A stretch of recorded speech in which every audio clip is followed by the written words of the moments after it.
ճիշտ ասած, այդքան ժամանակ դատական լսումներին մասնակցում եմ հենց դա հասկանալու համար, որովհետև գոյություն ունի վարույթ, որտեղ չկա իրավական հիմք, որտեղ արարքի մեջ իմ գործողություններում իսկ դա հրապարակային խոսքն է միայն,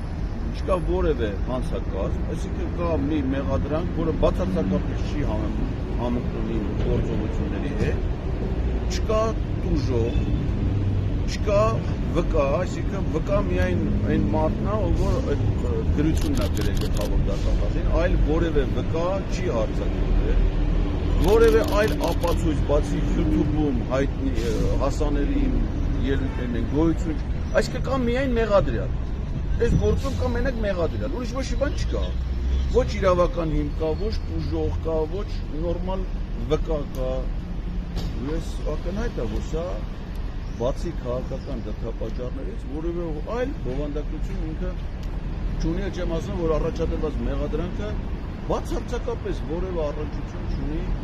գործողությունների հետ, առասարակ ստեղ իրավական գրագիտության դեֆիցիտ գոյություն ունի ավելի շուտ,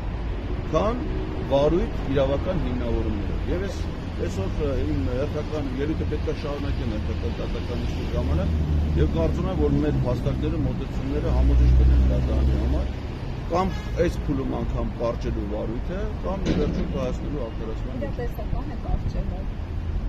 Դե կարճելու հետ կապված մենք արդեն որոշ միջնորդություն ներկայացրել ենք, մերժվել է, դե անիմաստ է այլևս նոր միջնորդություն ներկայացնելը, պարզապես դատարանի ուշադրությունը հրավիրենք այն նույն փաստերի հանգամանքների վրա, որոնք այս ընթացքում ներկայացվել են։ Պարոն, եթե չեմ սխալվում, այսօր ազգային ժողովում քաղաքացիների հետ կապված կետին դուք հանդիպում ունեք, այս գործընթացները որքանով են խանգարում ձեր գործընթացը։ Դե կոնկրետ այս դատականիստը համընկել է աշխատանքի սոցիալական հարցերի հանձնաժողովի հետ այսօրվա իմ հանդիպմանը, այնտեղ հանդիպում նախատեսված է ժամը 11-ից 1-ը, դատականիստը պետք է սկսի հիմա ժամը 10-ին, ես անկեղծ ասած, եթե միշտ երկար տևի, պետք է խնդրեմ դատարանին, որ թույլ տա